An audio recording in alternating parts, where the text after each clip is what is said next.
Welcome, everybody. Tuesday, August 29th. John Aravosis here at the Aravosis Report, coming to you live from Chicago. Talked about the latest news from Ukraine, normally Washington, D.C., but visiting family for the next 2 weeks in Chicago. Let me get TikTok rolling here on my iPad. Introduce yourselves, say where you're from. Normally, we take the first 2 minutes just for people to kind of weigh in and say hi because we have to wait for folks to join us. Because they get the notice now. So it takes about 2 minutes. So let me go live. Come on, you can go live. Couldn't go live now. Please try again later. Really, TikTok? There we go. That was a little weird. I love that. Can't go live now. Try later. Oh, okay. Not a problem. There we go. All right. Hey, everybody. Watching the hurricane. I know. Floridians. Nasty hurricane heading for Florida. Hey, Moldy over on TikTok. How are you? Hey, guys. So welcome all. Hey, Evie. So we've got a big hurricane heading for Florida here in the States. Looks like a category 3, I think, was the latest I saw. Thank you, Big Hawk, for the gift. Appreciate that.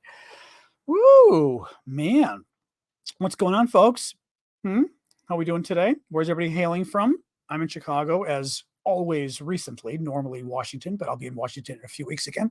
Thank you, Crazy American. Appreciate that. What's going on, folks? Utah, lovely. Thank you, John, for the gift on TikTok. Australia. Starting the day, exactly. Hey, Radoslav in Bulgaria. Good to see you. Rad, to see you, Radoslav. Does that joke work? It works in Russian. I just made it up. Succeed. Thank you for that. Oh, guys. Hey, Mark Starr, thank you. We're going to wait. We'll make another half a minute or so. I always like to kind of give a minute because we go live and then it takes a minute for TikTok and YouTube to notify people. Hey, Simon in Slovakia. Don't recall a lot of Slovakians joining us before. Good to see you. Some, not a ton, I think. Oh, we'll get to questions, Josh. Don't worry. Bridgeheads and Kherson can help Ukraine flank the Russian trenches and defenses. I don't know. There isn't much attention being given to Kherson, and I'm not sure why. It seems, hey, Elizabeth, thank you for that. I don't want to get into everything right now, but from what I've read and heard, people just think that Kherson is too dangerous for the Ukrainians. Thank you, Eva, that they're going to be too open to getting attacked. Basically, it's just too open air if they try to really come across the river there and stuff. So I don't know, but it seems I'm with you. It seems intriguing. Anyway, guys, let me get rolling here and we'll do more questions. Hey, Chad, thanks for the gift there. This is John Aravosis with the Aravosis Report, coming to you live from Chicago. Thank you, Ellie, with my daily show, and Chief as well with the gifts. Thank you, guys. As my daily show, I do about the latest news in Ukraine. The way we do the show is I will, first half of the show or so, I will go through the news that I think is important, why I think it matters, etc. Second half of the show, take your guys' questions. As always, I very much appreciate your gifts because they help me keep the show going since I am doing it full time. If you've got questions that you really need me to answer now and you want to give me a donation, you can do super chat questions. Thank you, Elizabeth. You can do super chat questions on YouTube. I will always get to those as the next question I answer as a thank you for the support. Otherwise, you guys can, of course, submit questions once we get to the Q&A section later on. And the TikTok gifts as well. I appreciate those. And I will always try to do a shout out when I see the bigger gifts like Elizabeth did. The smaller gifts, there's too many of them, like the hearts and stuff, that it's hard to sort of stop every. So I apologize for not, thanking you guys for all of those, but I will thank you for as many gifts as I see. So thank you for that. And let's get rolling, guys. So sip of water and we are off. Today is day 551 of Vladimir Putin's 3-day special military operation. Thank you, Pedro, mi amigo. The Prigozhin burial happened today. This was kind of an interesting story. So Prigozhin, you guys know, is the mercenary that tried to overthrow Putin, and Putin, we believe, blew him up last week. Meaning we believe he was blown. A, we believe he died. B, we believe he died in a bomb. And C, we believe that Putin was the one who did it. We may never know the absolute truth, but it seems like that's the cause. Well, they held the funeral today, but Putin wouldn't let, he let like the immediate family know that there was the funeral, but nobody was allowed to say. So publicly, the public at large couldn't know when this guy's funeral was. Thank you, Brock. And therefore, not a lot of people showed up. Putin was actually worried that Prigozhin's funeral was going to be a rallying point for some kind of opposition to him, and he wouldn't let people know. So Prigozhin got buried in a private ceremony in St. Petersburg today. Thank you, Charles, there for the gift. as did one of Prigozhin's top lieutenants, also got buried today. Thank you, Russell. But just very interesting story in the sense that, Putin is still so worried that he had to hide the guy's funeral. So very interesting. As I go live today, there is breaking news that a Russian airbase in Pskov, Russia. Actually, I'm not even going to show you on my map. Hold on. I'm going to show you on my phone where this is, because what the Ukrainians are doing, which it continues to fascinate me, the counteroffensive has ramped up in the last week or so, I would say, or last 2 weeks. Thank you, Kemi. Not just the fighting in the south, right? And we'll talk a little bit about that in a second. But, we know that there's big fighting going on in southern Ukraine, especially around the town of Robotine. And the Ukrainians are finally kind of pushing ahead, which is good. Still not sure where it's going to go, but very good news the last few days.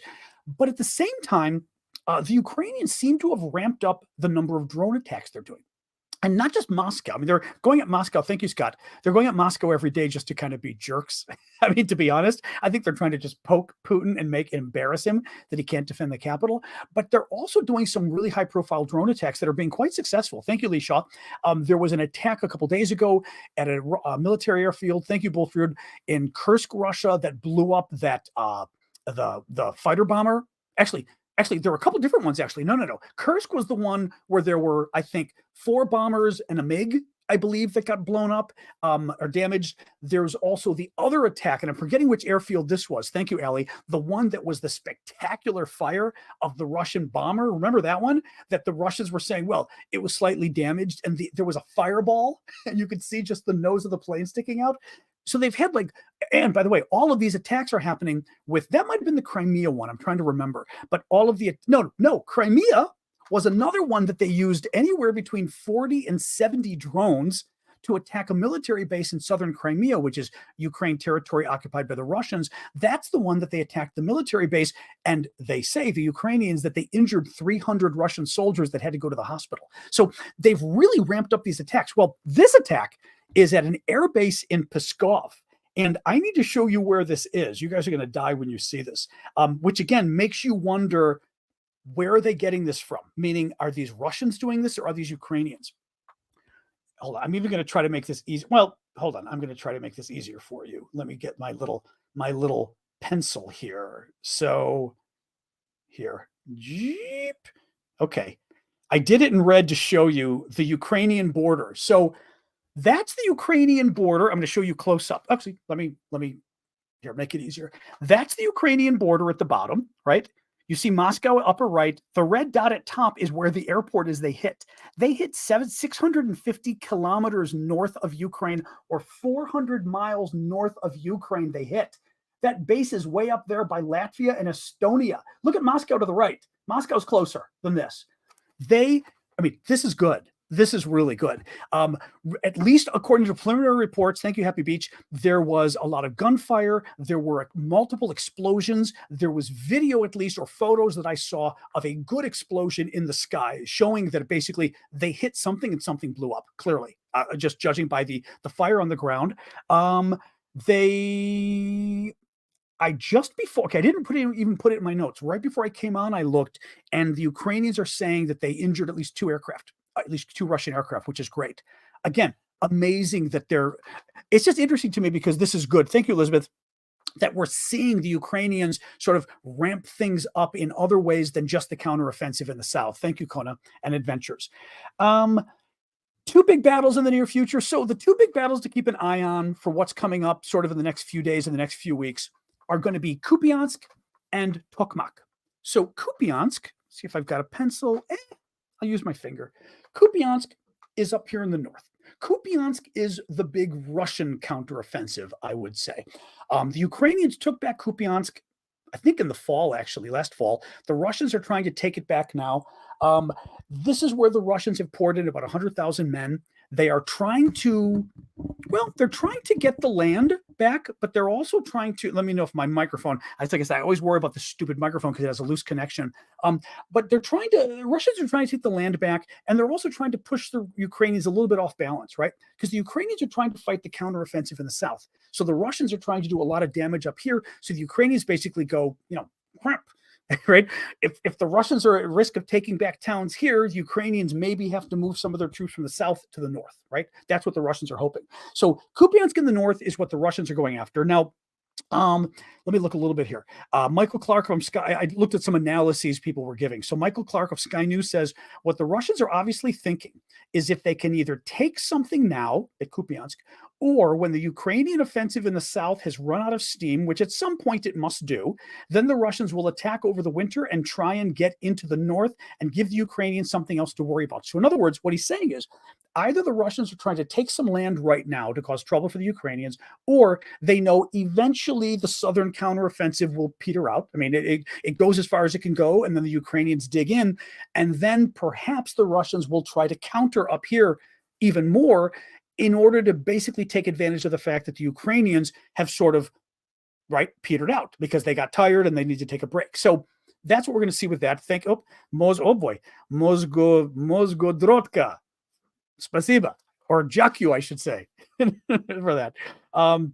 New York Times talked about the wisdom of taking Kupiansk for the Russians. It remains unclear whether Russian forces would want to take the whole of Kupiansk, which would mean then trying to hold a city on the banks of a major river and with limited supply lines. Thank you, Nicola. That situation would be similar to what Russian forces faced last year in the southern city of Kherson, from which they eventually retreated. So what they're saying is the Russians have got to be very careful about trying to take the town up here because they don't have a lot of men. I mean, the Russians don't have any additional men at this point. Thank you, Soren, for that, for the gift on YouTube. They don't have any additional men, and if they take Kupiansk, they've got to hold Kupiansk, and that's going to take additional troops, etc. So it's a potential downside for the Russians. The second area to keep an eye on is Tokmak. Okay, the Ukrainians right now are around. There's a number of different areas they're fighting. Right, we've got Kupiansk, we've got Bakhmut, we've got here sort of southwest or west southwest of Donetsk. We've got Zaporizhia. This is the big battle that's happening in the counteroffensive. Also some interesting skirmishes here in Kherson along the river. So the big battle for the counteroffensive is here in Zaporizhia, okay? This is the one the Ukrainians have been doing pretty well with for the last several days.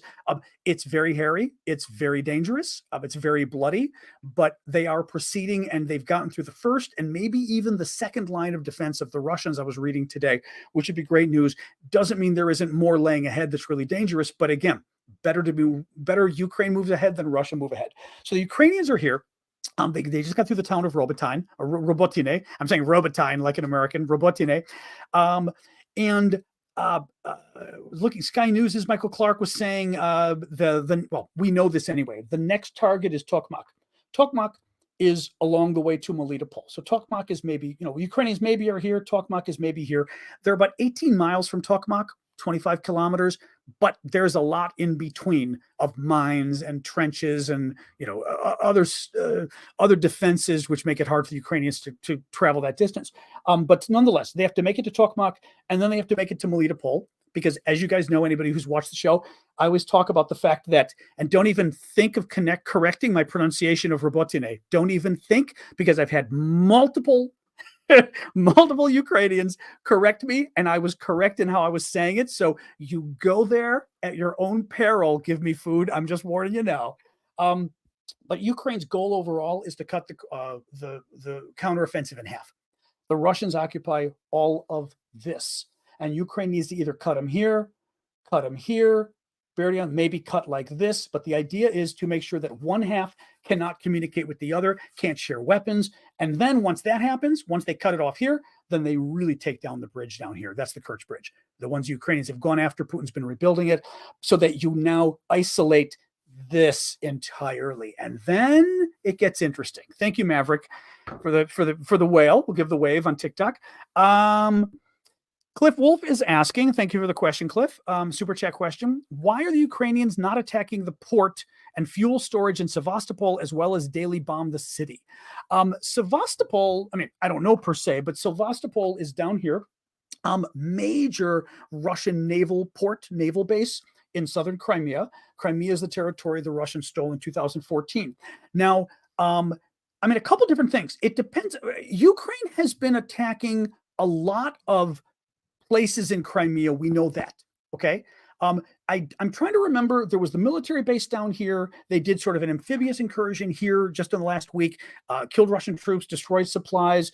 They've been like a month ago or so. They were hitting. Remember the bridge up here that they blew? They blew a couple bridges up here that were forcing all traffic to go the slow way up here. So they've been hitting a lot of different places to make it harder for the Russians to resupply their troops up here, but also here, actually. That's where they were hitting the bridge. Because when you hit the bridge, you make it harder to supply Crimea and the region here. So they've been hitting a lot of places. I don't know enough about whether they're hitting fuel storage. I know, as you've been saying, they've not been hitting the town of Sevastopol very much. My suspicion is a couple things. One, they've certainly gone after ships, but they may not have been as successful. Sevastopol being the major, like huge Russian naval base in the south, Sevastopol may just have too good of air defenses so that the Ukrainians aren't able to hit it with their air drones. And again, too good of sea defenses that the Ukrainians have had a hard time hitting them by sea. Because you'll know what's been happening, obviously, is the Ukrainians, rather than hitting the ships at Sevastopol, they've been hitting ships all the way over here at, Novorossiysk, I think it's pronounced. That was when they hit that Russian military ship about 2 weeks ago now. So I don't know why. I will put it this way. The Ukrainians know what they're doing, obviously. So I'm not worried about it, because if they needed to hit Sevastopol in the south and they knew they could, they would, right? Because they're trying to basically soften up Crimea. Now, I will say this. The Americans, I'm trying to remember, what was the deal with the Americans? I think the Americans actually, with part of the opinion the Americans were giving in the last few weeks via the media, that the American government was almost getting annoyed, I think, that the Ukrainians were hitting Crimea. They felt like the Ukrainians ought to be, thank you, Edith, that basically, rather than firing down here, the Ukrainians ought to be putting all their firepower at cutting this bridge here in half, going up this. So interesting comeback that the Americans feel they've been hitting Crimea too much. Anyway, thanks for that, Cliff. I appreciate that. Let's look here. Okie dokie. Yep. And Soren, thank you for that. I'll just put it up on the screen as a thank you. All right, guys, let me keep going. Thank you, Steve, as well, for the gift there. Make sure I didn't miss any other little hearts popping up. So Tokmak, I've got that covered. Yes. CNN reports that multiple Russian military bloggers. Oh, this was interesting. So this was about the region right here in Kherson. Oh, thank you for that. Oh boy, Mom. The region in Kherson right here. This is the region where the Russians blew up the dam. We think it was the Russians. They blew up the dam that was right here, and it flooded the entire region. So the Dnipro River cuts through Ukraine, cuts Ukraine in half, more or less. South of the river, more or less controlled by the Russians. North of the river, controlled by the Ukrainians. Okay, so several Russian military bloggers are saying that Russia's forces in the Kherson region, which is this region here, lack artillery and ammunition support. Now, that I thought was rather interesting, that they're complaining that the Russians basically are still running short of ammo in this area, which is good. And, it's sort of one piece of evidence, but it's interesting evidence that the Russians, we keep worrying about the Ukrainians running out of ammunition. It's good that the Russians are too. Now, the other thing I read today was that in terms of the battles going on right here at Robotine, which is the big counteroffensive, right?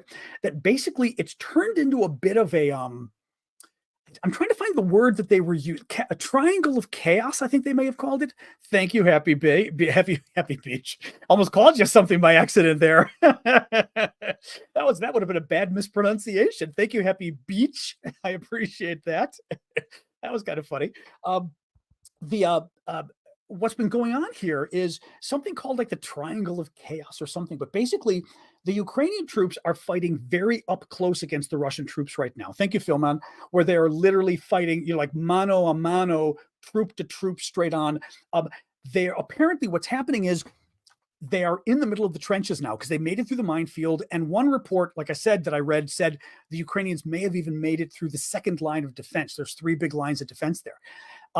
There's so many trenches that it's not even clear which trenches are the Ukrainian trenches, which trenches are the Russian trenches. Basically, it's unfortunate sort of fog of war chaos for the troops that are fighting there, and they're fighting up close, trying to clear the trenches. You don't even know if it's yours or theirs. So kind of scary stuff going on, but I think it wasn't presented as oh my God, what a disaster. It was presented as this is the next phase. And it is a phase that is very confusing because you are literally up there face to face with the enemy and having to take over their, their trenches and your trenches and all that.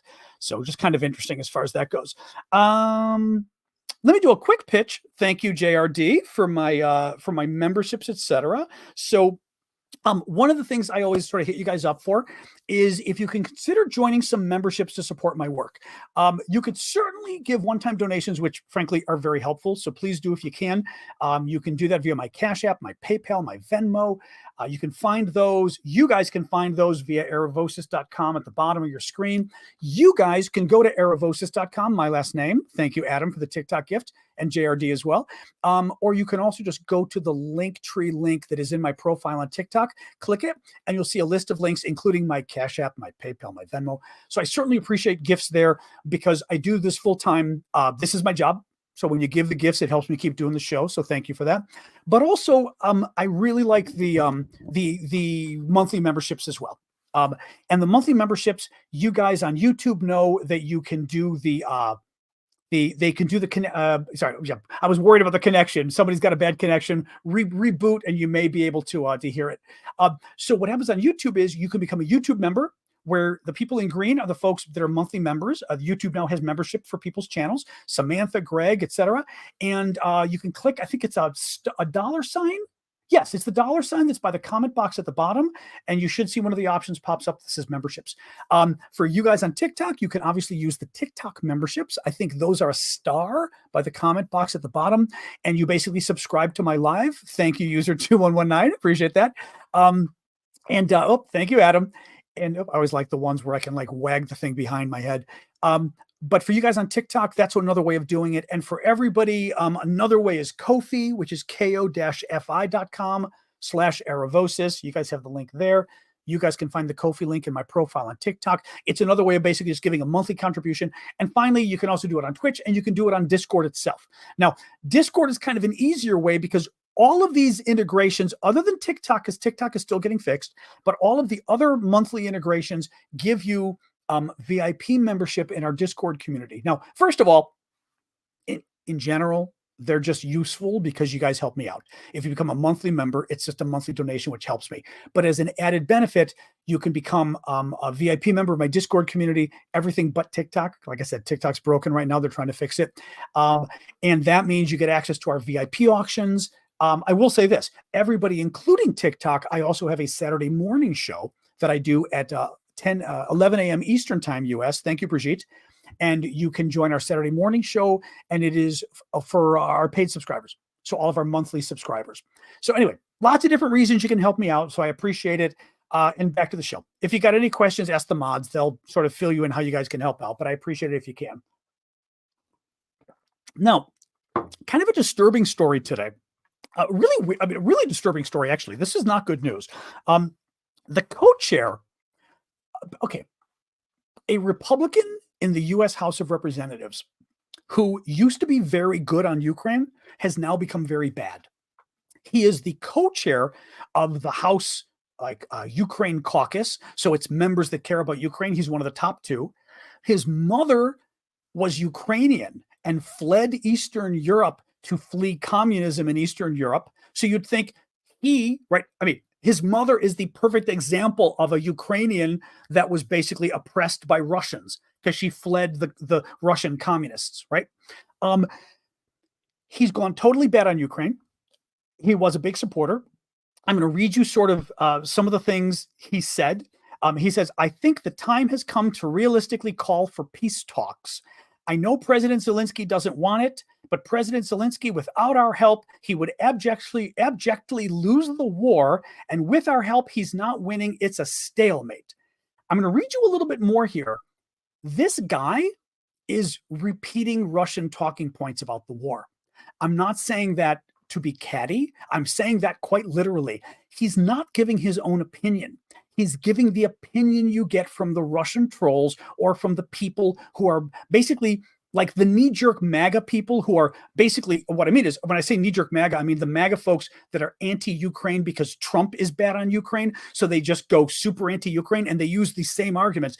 He's now using their arguments, okay? Let me finish reading this. He's worried about the prospect of fraud or waste, one of the issues they bring up, rising U.S. food prices. I mean, again, that is a point that these guys use. But what do rising U.S. food prices have to do with helping Ukraine with weapons? There's literally zero connection. Zero connection. The possibility of starting World War III by bringing Ukraine into NATO, and most of all, the cost. Okay. The reason I say something's going on, basically, this guy got bought off. Quite literally, he got paid off. That's one possibility. And even though it's not legal in our country to pay these guys off, you can pay them off quite legally. Thank you, Lori. You can give money to their super PAC. You can give money to all sorts of different ways where like $1 million or something, where the money basically goes to help them and they know you gave the money to help them. So you can absolutely buy these guys off. Or he's being blackmailed. And I don't mean blackmailed as in somebody has dirty pictures of the guy, but I mean blackmailed in the sense of the congressional leadership came to him and said, if you don't turn against Ukraine, we're going to do X, Y, and Z to you, your committee seats, who knows?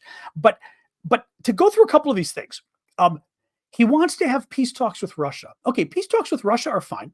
I mean, Ukraine doesn't, even though Ukraine says no, Ukraine doesn't really care. The problem is Russia, as a precursor to having peace talks with Ukraine, Russia says Ukraine has to admit that all of the territory that Russia has already stolen belongs to Russia. Thank you, Suzanne. That it's basically gone as a precursor to peace talks, Ukraine has to give up all of its territory. I mean, right? So Ukraine can't do that. He says, without our help, Zelensky would lose the war. Okay, probably. Certainly, right? I mean, all the help the West has given, but so what?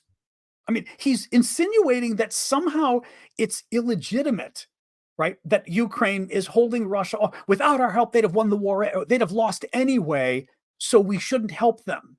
As if it's almost, God-given, natural, like God meant for them to lose the war or something. You know what I mean? Like it's a weird argument. The rising U.S. food prices, I already said, has nothing to do with Ukraine. The possibility of starting World War III by bringing Ukraine into NATO. Who's talking about bringing Ukraine into NATO anytime soon, right? Zelensky, sure. But you all know this as well as I do. Ukraine's not joining NATO anytime soon. Right? I mean, there's a 0% chance of Ukraine joining NATO at this point. Zero. It's not happening.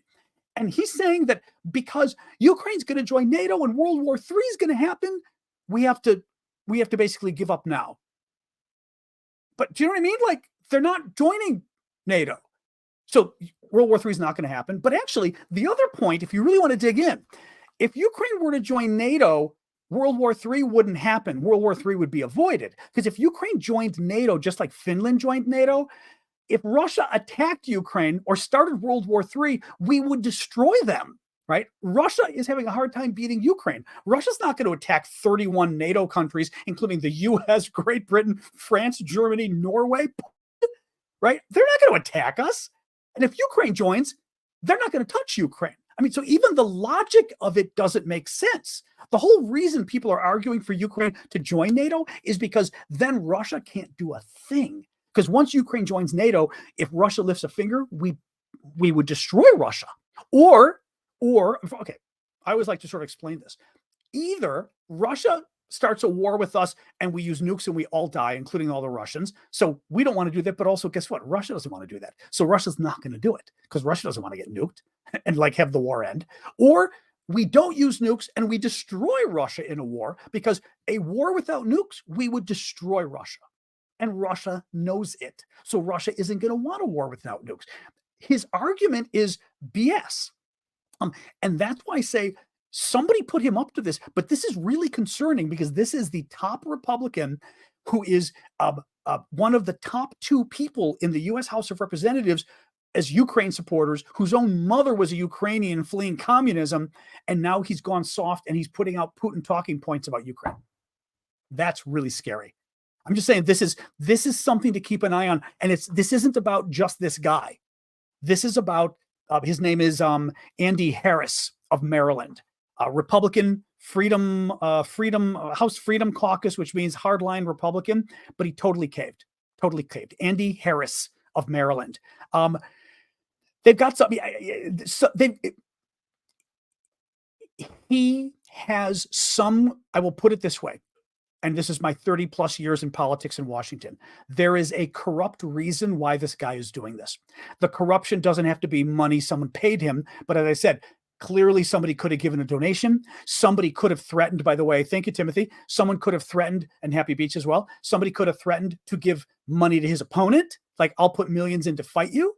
But there is some corrupt reason why this guy has changed his mind, because especially he's using this argument that makes no sense, and it is a far left, far right talking points that he is using to argue. And final point two, the counteroffensive is a stalemate. The counteroffensive is like still happening. The counteroffensive has been going on for 2 months now. If anything, the last 5 days, the counteroffensive has gotten very interesting, because Ukraine is starting to have some interesting things. Ukraine has slowly been moving forward, very slowly. But the last 5 days, things have gotten very interesting with the counteroffensive. Now, it is possible the counteroffensive doesn't work. It's possible. But so far, that's not what's happening. So why would he say that right now? Talking about Republican U.S. House member Andy Harris, who is one of the top Republicans supporting Ukraine, who now has just basically turned around and knifed Ukraine and said, Ukraine's lost, we've got to negotiate. It's very weird, folks. Anyway, my larger point here is this is the kind of stuff we've got to be careful of, because this is dangerous. This is really dangerous. Because I will say this too, and I'll come back to this again. Biden does not sell Ukraine to anybody. Right? You don't see any campaign by the Biden people to sell Ukraine. They're not explaining to the American people why we are there, why we need to be there, right? You're seeing, honestly, lately, you're seeing a better explanation from Republican presidential candidates. Chris Christie, what's her face? Nikki Haley, actually, who isn't running for president, but looks like he kind of might. Mitt Romney gave a great explanation. But you're seeing a few of these Republicans running for president, or somebody like Romney who did run for president. Those are the only ones you're seeing put out a coherent, compelling reason for why we're in Ukraine. You don't see Joe Biden doing it. You don't see other top Democrats doing it. I mean, and this is what's Lindsey Graham, when he does it, Lindsey Graham does. But, the Biden White House should be coordinating this. I always say, what would Donald Trump do? Donald Trump, not a fan, but Donald Trump is good at messaging. If this were Donald Trump's war and Donald Trump were on board, Donald Trump would have figured out the framing of the war. He'd be mentioning it every day. Every day he'd talk about why it matters. First of all, I would have called it China's war in Ukraine, right? If you're Donald Trump, you would have just said blame China. But China's giving Russia help anyway. Make it China's war. So up on Ukraine, you're actually giving in to the communist Chinese, right? That's what Trump would say, and it would be great spin. Because anybody opposing it wouldn't want to they're so bad at this, but they really are. This is a problem Democrats have, and I will beat on this until the cows come home. Democrats think good ideas sell themselves, right? the COVID vaccine, it'll sell itself. Republicans are still arguing against the COVID vaccine. Still. You still see them on social media. I saw somebody literally this week putting out on social media that masks don't work. And you're going, A, you're an idiot, but B, you're still arguing about masks? Guys, the rest of us have moved on from COVID. They're still putting out their propaganda about COVID. The reason I'm bringing this up is this is how important it is when you are trying to win an argument to constantly put your message out there again and again and again, and you never stop. And for whatever it is, Biden and the Democrats couldn't care less about messaging about Ukraine. Thank you, Courtney. It just, and that's why I bring up COVID and stuff, which is basically you need to do the same, but in a good way. Tell the truth, right? Tell the truth and tell it again and again and again and again and again. All right. I'm done with that. Thank you, Konkarongan, for the gift. Oops. Let's keep going, guys. Ukraine destroyed. This is good news, actually. Thank you, Chad. Ukraine destroyed Russia's $200 million sophisticated pre-Del E mobile over-the-horizon coastal radar station and the electronic warfare system protecting it in the Kherson region. Kherson, right? The region right here that we talked about where the flooding happened. Ukrainians used, I think, We believe HIMARS. We believe HIMARS. We don't know for a fact, but the experts think it was HIMARS. Thank you, Artur. To blow it up, this was a big deal and very important. The Russians were using it to track Ukraine's land and sea movements. Prominent Russian military blogger and war criminal Igor Girkin lost his appeal. Girkin was thrown in jail by Putin for extremism, and I don't know if he hit him on terrorism charges as well, but basically because Girkin, who's former KGB, was a critic of the war, but not the kind of critic you think. Girkin thought Putin should have done a better job. Girkin wanted to just bomb the hell out of the Ukrainians. He's a war criminal. He's the guy that shot down that Malaysian airliner. What was it? MH7, Malaysian airline flight 17 in 2014. This guy likes to kill civilians. He likes to kill people. He thinks not enough killing's going on. He thinks the Russians aren't being tough enough. So he's not like a peacenik, but Putin finally had enough and arrested him. And this is part of the larger story of Putin really now clamping down on his critics, whether it's killing Prigozhin, whether it's putting this guy in jail, whether it's kind of the coup he's having, not the coup, but the purge Putin's having now, where he arrested, in essence, that general and fired him, Surovkin and other folks. But very interesting. Pope Francis is in some hot water. You guys might have heard about this. I hadn't mentioned it before. I thought I'd bring it up. The Pope was speaking the other day to a bunch of Russian Catholics by video. And listen to what he tells them. He tells them they are heirs of past czars, such as Peter the Great, who Putin held up as an example. Oh, yeah. Okay, that's with him. Let me just read you the quotes of what he said, okay?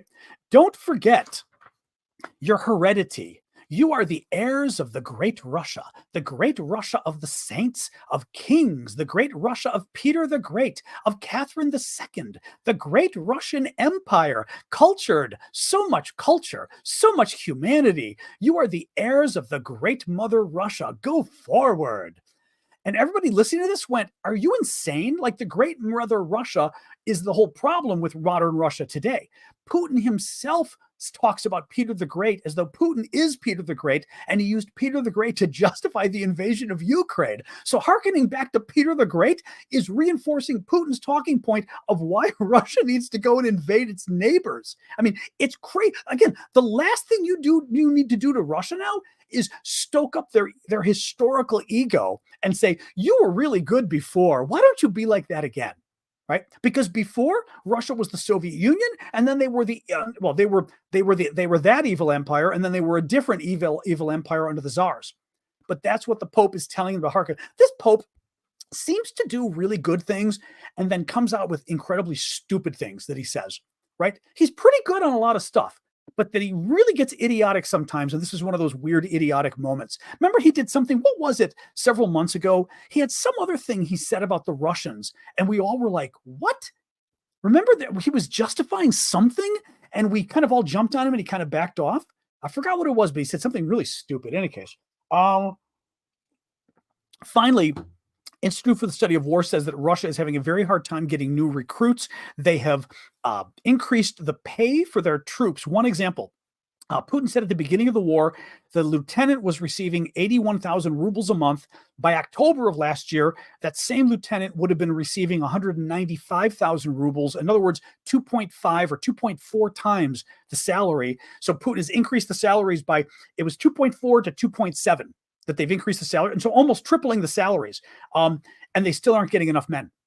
Very interesting. So that's something to keep an eye on. As far as somebody had asked the other day whether the Russians were going to need to do more conscription, and basically, we have to draft more men.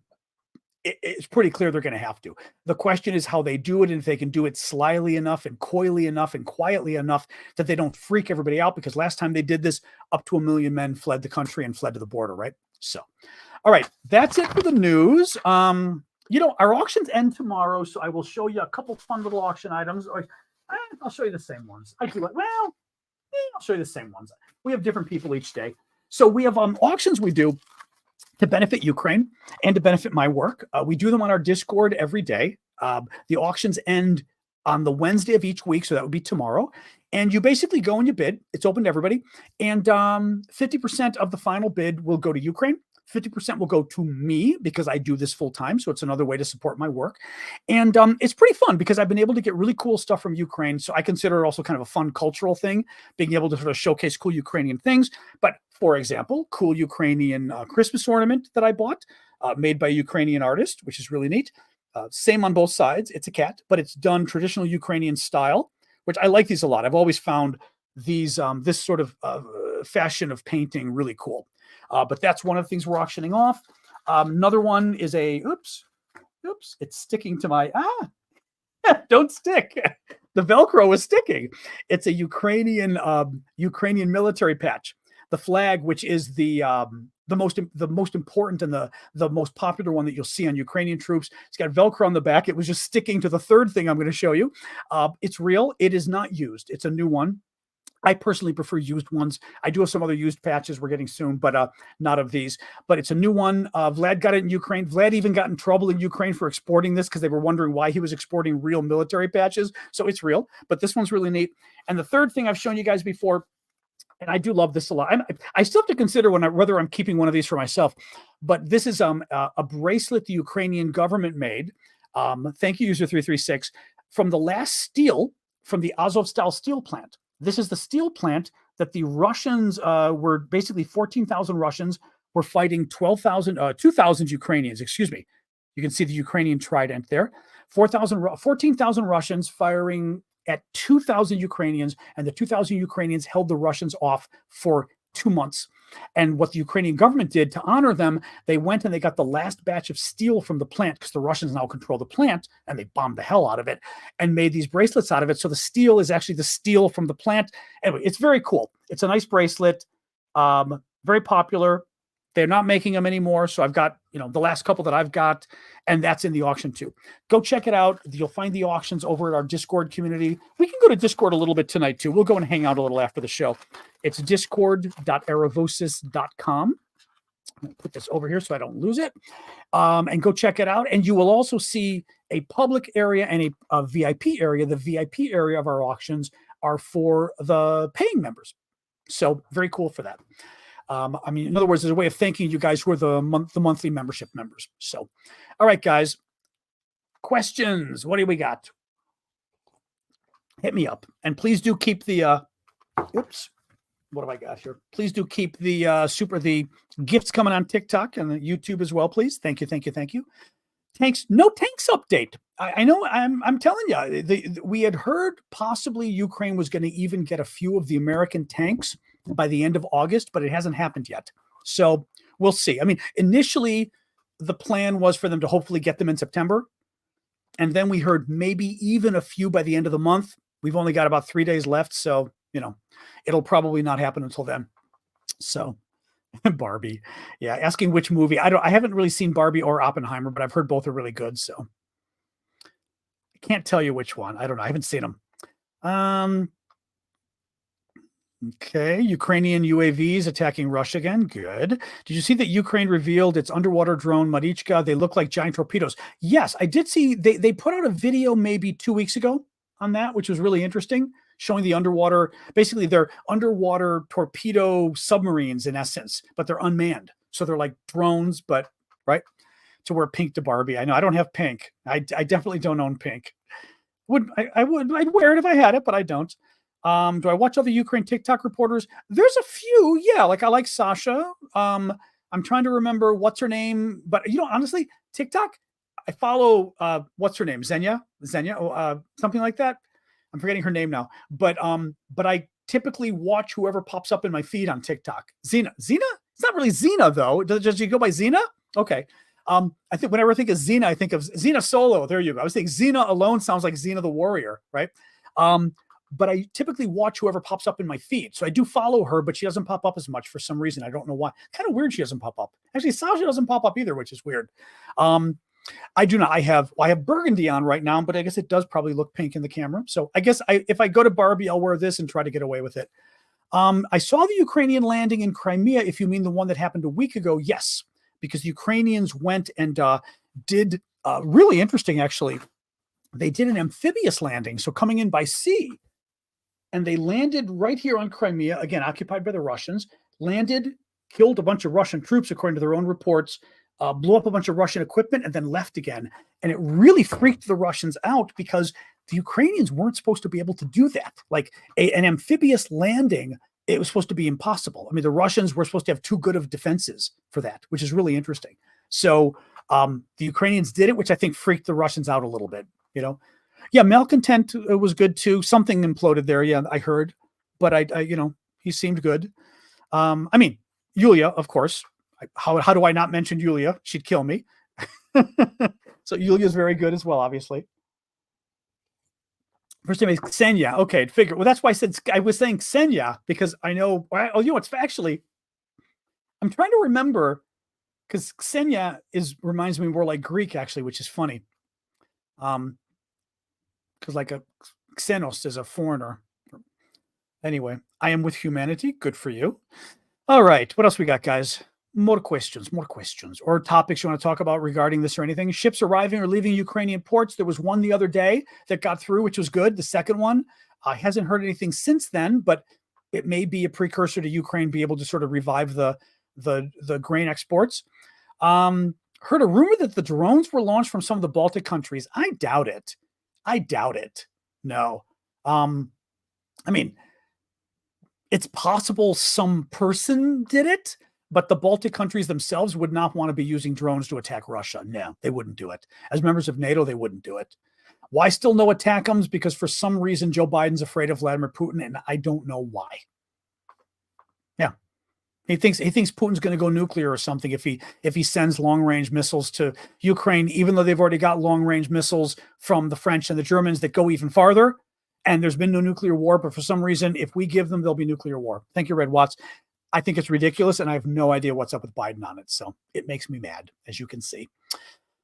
The helo with Putin's henchmen. I mean, there were some helicopters that blew up. Some kind of military helicopter didn't do very well the other day. I did see that. The auction you can find at discord.aravosis.com or just Google Aravosis Discord. You'll pull it up. Like Discord, you got to join. If you know Discord, then you know how it works. But once you get in there, you read me, click the read me, accept the terms, and you should see the auction on the left-hand side. Public auction, VIP auction. VIP auction is only for the monthly members who pay monthly. Whether you pay monthly on Discord, on YouTube, on Twitch, on Ko-fi, all those guys have access. Otherwise, the public auctions you guys have. Sounds a lot like Obama. That would be good for me. Maybe not Obama's stance. I don't mind sounding like Obama, but not Obama's stance on Ukraine. No, that I don't want. Do I think any Wagner guys are going to join Free Russia? I wouldn't be surprised if some of them do. I think the issue is going to be this. This is the like the Russian mercenaries who have been kind of fighting, not really for Ukraine, but alongside Ukraine, trying to cause trouble with Russia. Remember going across the border and taking Russian towns. I still think if somebody offers the Wagner guys enough money, some of them are going to join up and become, freedom fighters, terrorists, whatever words you want to use. But I would not be. I don't think Wagner will be organized enough to do it as an organization. But I think individual Wagner guys are pretty pissed off right now. And even like the funeral today, they did the funeral and didn't tell people till after he was buried, so they couldn't even come to his funeral. These guys are pissed. And I think but they're also mercenaries. Somebody offers them some real money, I think they'd start to stir up some real trouble in Russia. So very interesting. Biden's not worried about industry. That's not what's going on. Yeah. No, Biden's pissing me off on this, but it's because he's got this analysis that somehow Putin will get angry and he doesn't want to make Putin angry. And it's like this, that's Biden's analysis. Biden's like the least corrupt guy out there. I wish he was more corrupt in a funny kind of way. I mean, just because at least maybe he'd have a little verve to him, but yeah, that's not Biden's problem. Will letters to Andy Harris influence his stance on Ukraine? Letters from his constituents will. Phone calls and letters from his constituents will. Nobody else he's going to care about. No, unfortunately, no, in the auction, I've only got I've only got 2 left. The auction itself, every time I auction something, one thing is available unless I mention there's more. So there's one, the one I showed you is the one I'm auctioning off right now. And I think I've got one left in DC and that's it, I think. Because I've bought them several times. They aren't cheap. So it ends up having to have a high starting price as well because they're not cheap. Just to get them originally, the Ukrainians were selling them for the bracelets for $40, and then it was $40 shipping for them to ship them to you here in the States. So originally they were $80, and now they're a little bit more, unfortunately. But because now you just have to buy them from people, on the secondhand market, so to speak, because they're not making them anymore. Planes are blowing up in Russia right now. Yep, that's in the town of Pskov, I guess. That is northwestern Russia, like north of Moscow to the west, and right along the border with Estonia and Latvia. It's great. Yeah, the Ukrainians are hitting a Russian airbase with drones and causing a lot of. I didn't see any of the latest on it. I came on right before the show started, and there was like PSKOV. Oh, I've still got the map up here to show you guys. So thank you, Russell, for the hat. So you can see the red is the northern border of Ukraine on the bottom. And that red dot at the top is where it is. So you can see how far up it is. You pass Belarus, Lithuania, Latvia, and it's way up there. Really interesting. 650 kilometers from Ukraine. So the red line is Ukrainian border. 650 kilometers from Ukraine, 400 miles north of Ukraine. So really interesting. Very interesting. Very impressive. Yeah. Now, it again raises the question of, is Ukraine, thank you, Sundog, is Ukraine flying these from Ukraine, or is somebody in Russia launching the drones for Ukraine, right? So could, hey, Artur, you're in Latvia. Oh, funny. With a name like Artur, I'm thinking you're, in Southern Europe or something. Nice to see you. The question remains, are Ukrainians sneaking up and launching these drones closer to these targets? Are Russians launching these drones for the Ukrainians? Could it be some of these Free Russia Legion guys, right? Who are the Russian troops that are basically fighting for the Ukrainians? I mean, or I should say fighting for the Ukrainians, but have a joint interest with the Ukrainians, right? Because the Ukrainians want to get rid of Putin, so to speak, and these Russians do too. But very interesting as far as who's doing it, right? Because what I was seeing too is it's not, I mean, I think it's very hard to explain drones making it all the way from Ukraine and not getting blown up. 400 miles, at some point you'd think they'd get blown up. Fireworks in Pskov. Multiple sources report Pskov military airport is under attack by more than a dozen drones, with at least 2 planes damaged on the ground. Just looking here to see. Oh, trying to see like better shots of this. No. Nope. No-fly zone established at Moscow's Vnukovo and Domodedovo. I always have a hard time pronouncing that airports. So Russia's having to close its airports again, which is hilarious. Yeah, no news though as to what. I think because again, it's so far away too that it's hard to know what actually is happening. Right? All they know is we're seeing reports on social media and everything of Russians posting pictures. We'll find out more from the Ukrainians as time goes up. Very nice, very nice. Nord Stream pipe. Oh, nothing new on that. I mean, there's not even no news on that even. Do you think Biden should appoint an inspector general for Ukraine aid to gain more GOP support? I mean, maybe. I mean, to some degree, maybe you've got to just call the Republicans bluff and say, okay, we'll have somebody, whatever. I'd have to know more about it before I say yes. I also think the Republicans are never going to come around anyway. Thoughts on Vivek? This is one of the Republicans running for president. I don't think he's a very bright man. I think he's, how do I want to put this? He's smart enough, but I've known a lot of people in my life who are smart enough, but they're trouble, right? They're not necessarily very bright, but they're smart. Or maybe it's vice versa.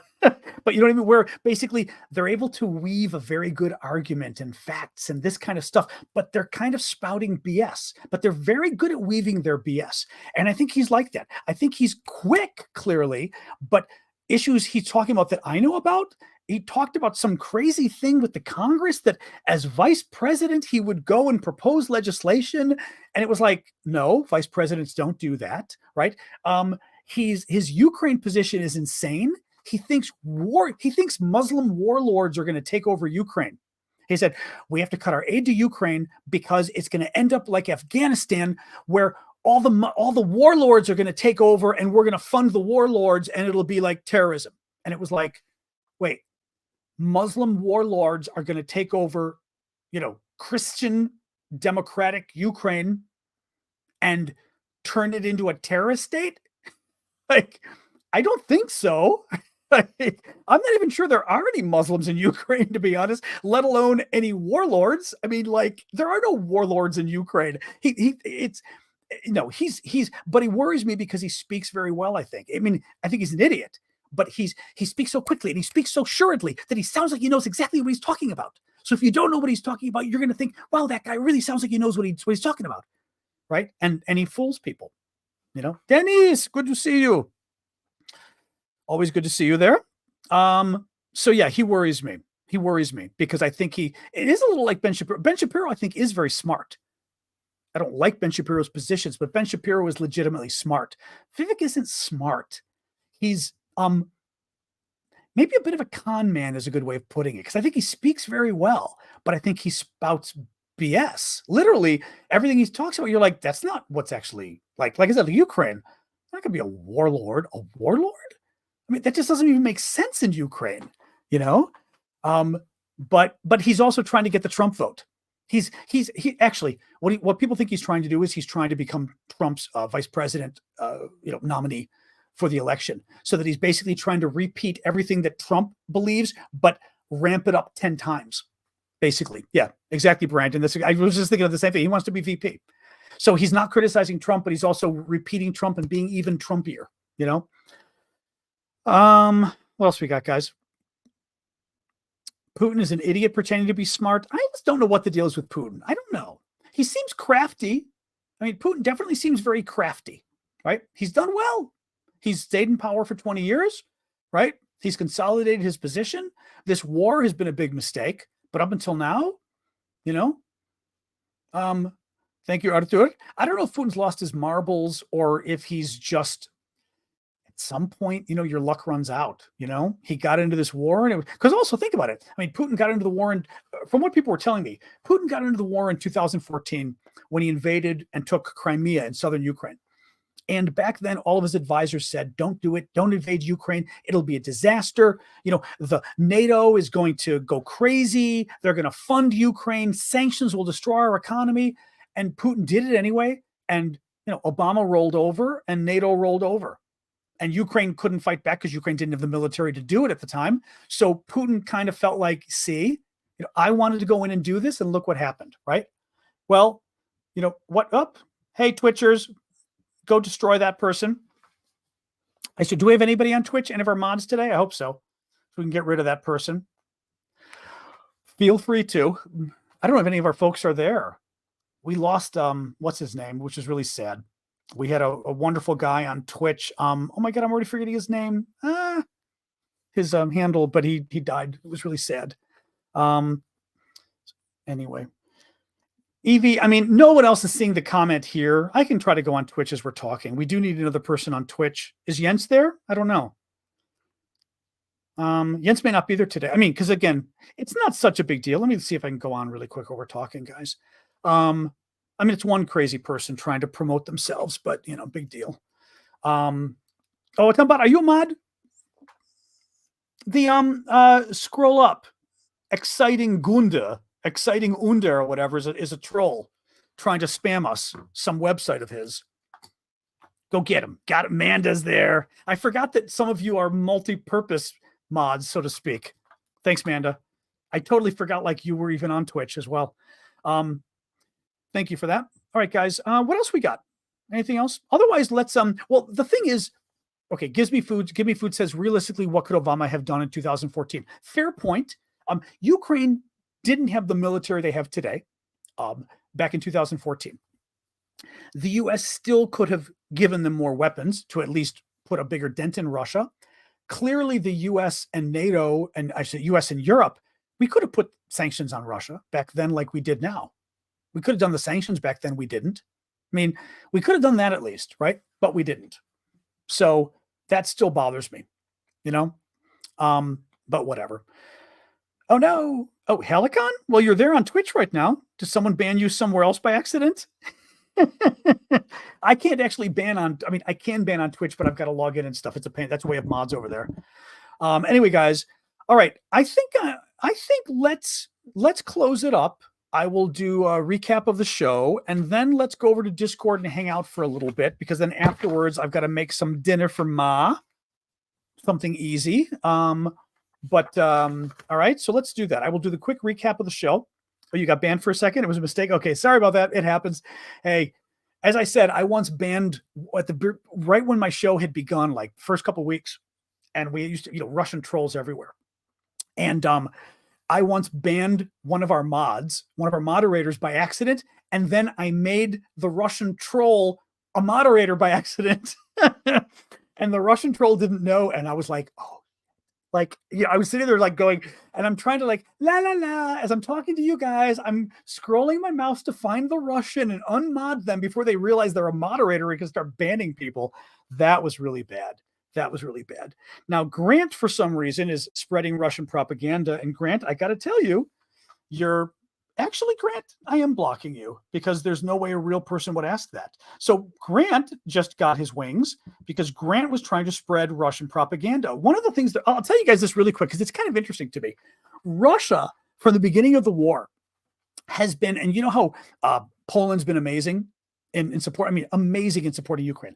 Lots of concerns about Poland's president in terms of he doesn't seem a big fan of democracy. He's a little scary in some ways, but he has been ridiculously good in supporting Ukraine, and he deserves a lot of credit for that, okay? Well, the Russians have been trying to put out the message from the beginning of the war. Thank you, Flower Lady. Has been trying to put out the message from the beginning of the war that Poland is secretly planning to invade Ukraine and take half the country. And it's like, no. No, they're really not. But thanks for trying. And that's what that troll was just asking. He asked about, have you heard of this? Because what they're trying to do, by the way, I mean, I don't think there's a problem in me mentioning it. Thank you, Lori. And who was that? Grant as well, I think, with the gifts there. Lori and there was somebody else. Oh, Allison. That was Allison. Thank you, Allison. But they're trying to. He's hoping I don't know that it's a Russian talking point, and that I'd say, oh, that's interesting. I haven't heard about that. And then we all go, oh, and now we've heard about it. Rather than, no, this is Russia making up BS. Basically, they were trying to get the Ukrainians to like turn on the Poles or something crazy. It was crazy. Hey, you're Russia. What do you do? Concerns on the Lithuanian-Poland Belarusian border. I mean, Institute for the Study of War thinks the Wagner guys can't really harm Poland, certainly because Poland can crush them. Those countries are still worried. They've demanded, all of them together, actually, the Baltic states and Poland have demanded that Belarus eject the Wagner guys entirely. I don't know what their next step is. They certainly have threatened to close their borders entirely with Belarus. To me, the fact that they told Belarus to put these guys out, to eject the Wagner guys, means to me that there's going to be some next step, right? That if they did that, there's got to be some next step. And I think their next step is probably going to be to close their border with Belarus, because, and honestly, in the end, big deal. It's going to hurt Belarus more than it hurts anybody else. That would be my guess. Explosions reported in Tula, south of Moscow. That's probably why I was reading that a couple of the airports were closed in Moscow again. Thank you, Super Hornet. All right, guys, let me do the news summary, and then let's go to Discord, okay? It's discord.aravosis.com, and we go and we hang out there a little bit in the section called John's After Party. Make sure to check out the auctions. The auctions end tomorrow. Today is day 551 of Putin's 3-day special military operation. Prigozhin was buried privately in St. Petersburg today. Putin did not let people know about the ceremony because he was afraid it would become a rallying point. A Russian airbase in Pskov in northwestern Russia is under attack at the moment by Ukrainian drones. It appears a couple aircraft were damaged. Two big battles to look towards in the coming weeks are going to be the battle at Kupiansk in northern Ukraine and the battle for Tokmak in southern Ukraine. The Ukrainians have not reached Tokmak yet, but in the next few weeks, they may. CNN reports that multiple Russian military bloggers are reporting that Russian forces in the Kherson region, which is right north of Crimea there in southern Ukraine, lack artillery and ammunition support, which is good. It's just another sign that Russia itself is having some concerns about having enough ammunition. I then went through a long discussion of the co-chair of the Ukraine caucus in the House, GOP Representative Andy Harris of Maryland, who used to be a big Ukraine defender and now is pretty much caved entirely. I suspect, to be honest, I don't want to say someone bribed him, as in bribe, but something happened that convinced him to change his mind. And I don't think it was the facts on the ground, because he's now spouting Russian talking points, which is and MAGA, Russia/MAGA talking points, which is very suspicious for somebody who's not just the co-chair of the House Ukraine caucus, but whose mother was a Ukrainian who fled Russian communism in Eastern Europe. And for the guy to suddenly go, oh, it's too dangerous to defend Ukraine, give me a break. He caved. Somebody threatened him or bribed him in some way. He caved. Ukraine destroyed Russia's $200 million sophisticated mobile over-the-horizon coast. My allergies going nuts. Radar station. Prominent Russian military blogger and war criminal Igor Girkin lost his appeal over extremism charges. Girkin's in jail for criticizing Putin for not being tough enough on Ukraine, which is just beautiful. Pope Francis is in hot water for telling Russian youths to be proud of their imperialist past. That was kind of a lot of peas. And Russia is having a hard time getting new recruits. They've increased the salaries for the recruits almost 3 times, and they're still not getting enough of them, which means we're probably going to see something where Russia is going to have some kind of a draft, although they may try to keep it kind of secret, because the last time they had a big draft, remember, almost 1 million Russian men fled to the border. All right, guys, I'm going to yawn at you since the end of the show. We're going over to Discord, so join us over there. Discord.aravosis.com. We'll go for about 10-15 minutes, because then I got to make dinner. So see you guys over there. Otherwise, join me tomorrow at 6 o'clock Eastern time US. I will be back on TikTok and YouTube and Twitch and Facebook and LinkedIn and Twitter. And that's about it. So thank you guys for your gifts. Thank you, mods, for modding. And otherwise, join us over at Discord, guys. Discord.aravosis.com. And look for the section that says John's After Party, okay? All right. See you guys. Thank you. I'm trying to go slow. Let it catch up. There we go. Always have to let it catch up. It's always a little bit behind. There we go. All right. See you guys. All right. Oops.